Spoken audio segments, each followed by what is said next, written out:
Alhamdulillah wassalatu wassalamu ala rasulillah wa ala alihi wa sahbihi wa man tabi'ahum bi ihsanin ila yaumil amma ba'd. Kaum muslimin dan muslimah rahimani wa rahimakumullah. Topik bahasan kita dalam kesempatan kali ini kita akan bahas tentang disyariatkannya akikah untuk bayi yang lahir. Di antara hal yang mendasari disyariatkannya akikah adalah hadis Nabi Shallallahu Alaihi Wasallam yang telah tercatat di papan tulis, yaitu satu hadis yang bunyinya an Samurata radhiyallahu anhu anan Nabi Allah Shallallahu Alaihi Wasallam kana yaqul kullu ghulamin murtahanun bi aqiqatihi tudbahu anhu yauma sabihi wa yumatu anhu al-ada wa yusamma. Yang artinya dari sahabat Samurah radhiyallahu anhu, beliau menyampaikan sabda Nabi sallallahu alaihi wasallam. Beliau katakan, kullu ghulamin, setiap anak yang lahir itu murtahanun bi aqiqatihi, tergadai dengan akikahnya, terikat dengan akikahnya, yang akikah tersebut disembelih pada hari ke-7 kelahiran si bayi. Dan pada hari ke-7 itu juga yumatu anhul ada, disingkirkan kotoran dari dirinya. Dan yang dimaksud dengan al-adha dalam hadis ini adalah rambut si bayi. Maka rambut si bayi, rambut yang dibawa oleh bayi dari perut ibunya, itu dalam hadis Nabi sebut dengan sebutan al-adha, yang artinya kotoran, sehingga perlu disingkirkan dan dibuang dengan bayi ini dicukur gundul, pelontos. Wa yusamma, dan pada hari ke-7 itu juga bayi itu diberi nama. Hadis ini diriwayatkan Imam Ahmad dan lainnya. Kaum muslimin dan muslimah rahimani wa rahimakumullah, perlu diketahui sebenarnya ghulam yang ada dalam hadis ini makna asalnya adalah anak laki-laki. Nah, maka hadis ini menegaskan, hadis yang tegas menjelaskan kalau bayi laki-laki itu perlu diakikahi. Dan apa berarti bayi perempuan tidak perlu diakikahi? Jawabannya tidak. Namun karena terdapat hadis-hadis yang lain yang menegaskan bahasanya bayi perempuan itu juga diakikahi. Meskipun di sini redaksi hadisnya berkaitan dengan bayi laki-laki. Kaum muslimin dan muslimah rahimani wa rahimakumullah, maka dasar disyariatkannya akikah adalah hadis Nabi Shallallahu Alaihi Wasallam. Artinya syariat akikah ini tidak kita jumpai dalam Al-Quran. Al-Quran tidak membahas dan menyinggung masalah akikah. Akikah hanya kita jumpai pada hadis Nabi Shallallahu Alaihi Wasallam.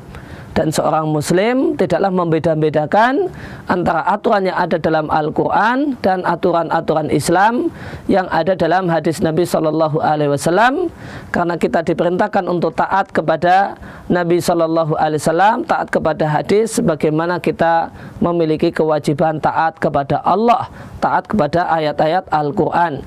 Bahkan ayat Al-Quran itu sendiri yang memerintahkan kita untuk taat kepada Nabi Shallallahu Alaihi Wasallam. Maka pada hakikatnya orang yang tidak mau taat kepada aturan-aturan Nabi Shallallahu Alaihi Wasallam adalah seorang yang tidak taat kepada perintah Allah Azza wa Jal. Dan berkaitan dengan syariat akikah ini terdapat perkataan seorang ulama salaf yang bernama Abu Zinad rahimallahu ta'ala. Beliau mengatakan, al-aqiqatu min amril muslimina alladzi kanu yakrahuna tarkahu. Yang namanya syariat akikah adalah perkara kaum muslimin, syariat kaum muslimin yang mereka tidaklah suka seandainya hal ini ditinggalkan. Maka di masa salaf, akikah telah satu hal yang sangat familiar di tengah-tengah kaum muslimin. Dia menjadi bagian yang tak terpisahkan dari kehidupan beragama kaum muslimin. Dan mereka, para ulama di masa salaf, mereka membenci, mereka tidak menyukai orang yang bisa akikah meninggalkan syariat akikah. Demikian juga kita jumpai perkataan Imam Ahmad bin Hanbal rahimallahu taala, beliau mengatakan la uhibbu liman amkanahu wa qadara alla ya'uqa an waladihi wa la yada'ahu. Aku tidaklah suka bagi orang yang punya kemampuan finansial dan punya kemampuan untuk menyembelih hewan akikah. Aku tidaklah suka seandainya dia tidak mau mengakikahi anaknya dan dia tinggalkan syariat akikah.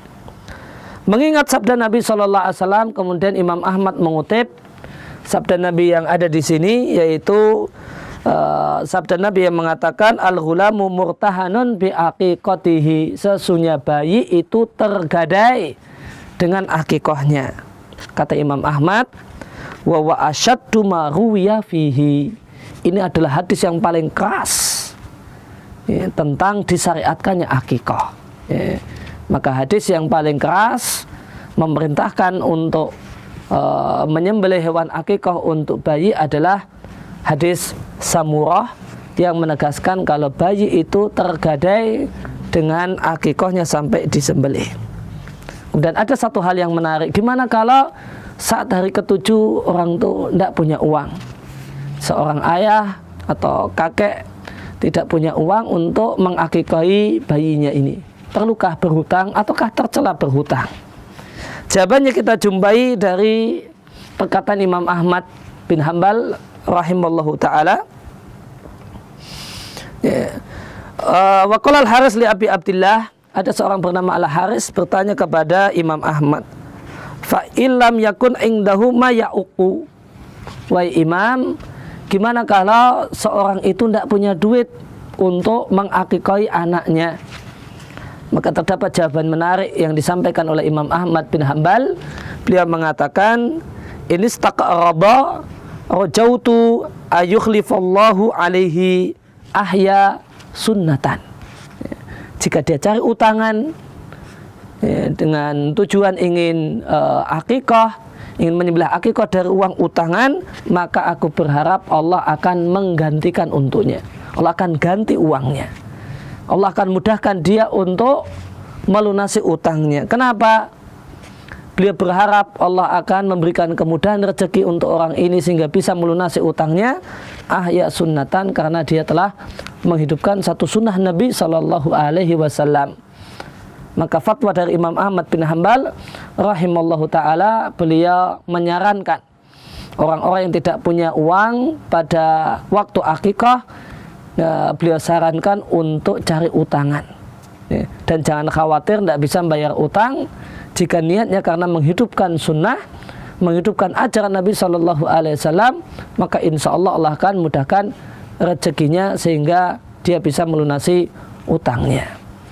Maka inilah dalil, inilah pembahasan tentang disyariatkannya akikah, karena sebagai bentuk syukur pada Allah Subhanahu wa taala atas momongan dan bayi yang didapatkan oleh orang tua. Demikian yang bisa kita bahas kesempatan kali ini. Wassallallahu ala nabiyina Muhammadin wa ala alihi wa sahbihi wasallam.